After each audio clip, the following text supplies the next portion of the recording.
Welcome back to Beer Snobs, episode 2 doses. We're ready. We got new Belgium Citradelic. This has been getting a lot of good ratings on Untapped. I noticed it just last week. I don't even know what is today. Today is 24th. A lot of good reviews. Let's dive into it. I'm really excited to try Tangerine. I'm excited. Are you excited? I'm definitely excited. So, Where are they from? so they're, I think, my brother goes to North Carolina as a total aside. That doesn't matter with anything. So. It matters. It's staying. Ready? All right, yeah. Let's the most important part. What do we cool our beer down to? Who gives a shit? Prost. Glass. Oh, there it is. Prost. Are you going hard pour? I don't know. No, definitely not. All right, I'll pour hard. So, Oh you totally saved it. no! Yeah, totally. That was the first party foul on Beer Snobs. It's an IPA. I don't know what I was thinking. So this is lesson number 1. Don't hard pour your IPAs or drafts. Basically, just those. You really shouldn't hard pour because you make a mess. Whoa. Well, your first taste, your aromas, did you have anything or were you too concerned about fucking up on camera? In the head tasted great. I don't know if I've actually had a head that tastes better than that, to be honest. That's good. No, actually drink it from there. yeah, lick the... No, seriously, do it. Lick the counter? I will. Like drink it. I want it all gone. No, I'm pretty much good with the lick. Okay. What is this, not brownie? What? Brawny?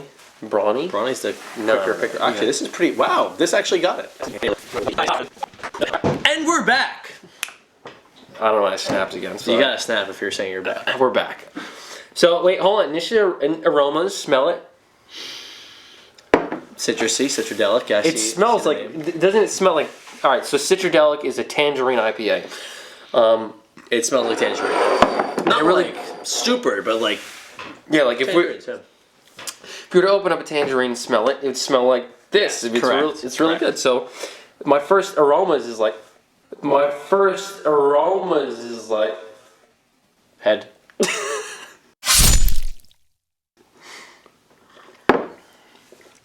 It's fucking awesome. That's end of video. Just kidding. You can really end the video right there. You could. It's a great beer.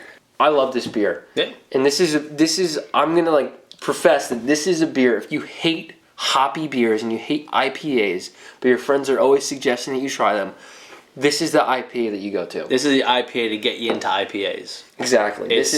Their hops are there, but the tangerine and the good flavors mask it. Yeah. So you don't taste it as much. So it's still good. Let's go ahead and we'll fast forward here and say what's on Untapped. Damn millennials on their fucking phones. Yeah, right. So Untapped rates it as a IPA American. I'm gonna put it like up here somewhere. IPA American, alcohol by volume, 6%, IBUs 50%, and I think that's kind of misleading. IBUs is your International Bitterness Unit, if for those who don't know. And wow. It's basically... Doesn't taste like a 50. Exactly. So we just had a... wow. We just had a Belgian spice beer. Last one was 25. Yeah, last one was 25. Episode 1 was 25. This should be twice. Double it, yeah. But it doesn't taste like it. No, the fruitiness just masks it. It masks everything, I guess. But so I totally have no idea how they measure IBUs. I don't know how they measure IBUs. The good old IBU scale. Exactly, yeah. They just throw their beer on it and goes, oh, there you go, IBU scale here. And that's where all the bitterness comes from. The bitterness and that really like flavor. But what I love about this beer is you can, I mean, if you're so inclined and so ignorant to chug it, you could chug it. Because it tastes good. You could. It tastes light, even though it's not. Like, look at this. This looks like a pretty light beer. Exactly. But it doesn't taste like a light beer. No, it doesn't, and that's what I like. It's almost in its own category. I don't even know where to put it, honestly. And that's kind of why, if you're interested in beer and you're interested in making the dive into craft beers, this beer is a reason to do it, because it really gives you that idea of what craft beer can taste like. You would drink this and be like, wow, this is great, and it's not a draft. Yeah, exactly. But it's great, and it's a good transition. You're right. It's definitely not your traditional super hoppy IPA because the fruit just changes it. I don't know how they make it, but they make it very well. And I think that's totally a conversation to have with all the craft breweries out there.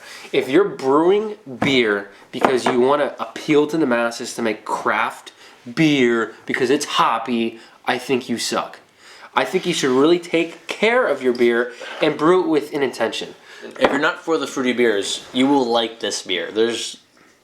Unless you're allergic to tangerines, there's no way you can. Exactly, and that's what I think about. It's like, I wonder if a lot of people get into craft beers because they like the hoppy taste. And they're like looking for more of it. So. Yeah, they're looking for something different. The reason draft beers are the way they are is because basically the beer companies chose the flavors, the very plain, I don't want to insult them, but plain, basic flavors, nothing too edgy. You mean Pilsners? We'll get into Pilsners in another episode. Honestly, we're gonna have a Pilsners episode. We're gonna find the best Pilsners out there. Whatever they are, but basically all the draft beers appeal to the most amount of people. They appeal to the masses. Yeah. So not your average person, but your average beer snob that maybe you thought, oh, maybe I don't like beer because you drank a draft beer, and then you had something that we would call a good beer. Yeah. It's totally different. It has more flavor, more substance, more hops, more everything. And that's where it's going. The microbreweries are going that way, the craft breweries are going that way, and even the draft beer companies are starting to go that way. You have your Miller High Life, now they make a Miller Fortune. Miller Fortune's a pretty decent beer. Yeah, that came out about 2 years ago. Yeah, and that's made by a major draft brewery company, and it's a pretty good beer, and it has a little more flavor, a little more of this, a little more of that, and it appeals to a little bit more of everybody. Exactly. And unless you're really used to that draft beer and you can't get out of that. Yeah, and that just pretty means you're probably an alcoholic, and you don't care what beer tastes like or any alcohol tastes like. And then we're going to put the Alcoholics Anonymous hotline up over here. Call them. Or whatever. But you should probably call them if that's a problem.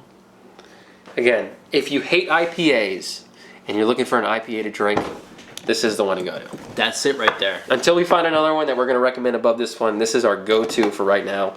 And for that transitional period, maybe you've been drinking drafts for a long time. All your friends talk about them, and you're like, I don't like them. They taste like dish soap. And this will get you into it. It'll give you a good transition.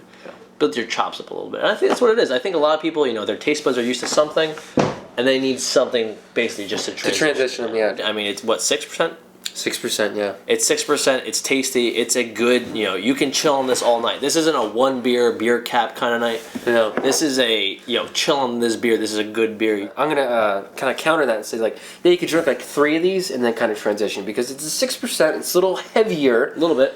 A little bit stronger than your normal draft beer. Yeah. I'd say you could drink 3 or 4 of these. Maybe kill a 4-pack or leave for whatever.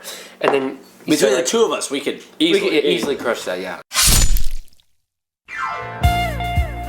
I've heard people say that. All right. So we had a rookie mistake. We cut off because our memory card filled. We don't have a filmer. Whoopsies. So when we cut off, we were talking about March 24th. Today's March 24th. March 24th. It's a it's spring. This is a very spring beer. Yes. And we're going to dive right into Leinenkugel's. How we're not going to talk about them right now. We may talk about them in future episodes. But Leinenkugel's is a good spring, summer, day drink, grilling kind of beer. You can sip on that pretty much indefinitely. If you could be awake 24/7, you probably wouldn't stop drinking it, pretty much, for the most part. Unless you would. Exactly. And that's because they have the Leinenkugel Summer Shandy, which is fantastic. They have a bunch of other great flavors. But this can replace that if you have the aptitude for it. Exactly. And that's why Leinenkugel does so well in the summer, and that's why it's so perfect in the summer, because it's a great combo. It's a great combo, exactly. You're making beer, you're drinking lemonade. No, this isn't lemons. It's not far off. No, but it's tangerine. If life gives you lemons or tangerines, take the tangerines over lemons. Tangerines, that's what I recommend. Then make the New Belgium IPA. Yeah, this is if you like your Belgians, if you like something a little more potent than a Leinenkugel. I don't even know why you said Belgians, because this is an IPA. Me either. Hammered. Fuck. I guess we're not gonna edit that out. No, we're not gonna edit that out. That's perfect. Right. So on Untapped, I gave this beer, I gave it a 4.75 because I hate IPAs, but if I were to choose an IPA, it'd be this one. It's a good IPA. And you gave I it. give it about a 4. Hops wise, it delivers. It delivers to what I like, but it does go shy because I like super duper hoppy.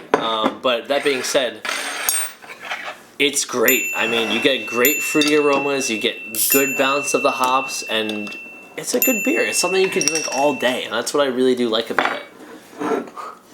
So, in terms of our last review, episode 1, drinking a Belgian spicy beer, super heavy, 10%. That's something you can't drink every day. You can't. But this beer, man, it crushes it on all fronts. Drinkability is up there on this one. Definitely a very cool beer. I like it. I'm definitely going to be drinking it throughout the summer, as well as on the prowl for some newer summer beers. So put this into your rotation. It's worth it. We'll keep you locked in. We'll keep you checked in, and we'll keep you updated on what type of beers we're drinking for the summer. And we are the Beer Snobs. Beer Snobs! Check it. Subscribe. I like that. Beer Snobs. Subscribe. I like that. It's definitely a good one. That's what they say. Well, I mean, if they're That's what they say. If they're still hanging around and watching this, then I don't know what the fuck they've been looking at the subscribe button for too long and they haven't. Why are you still watching this? Go do stuff.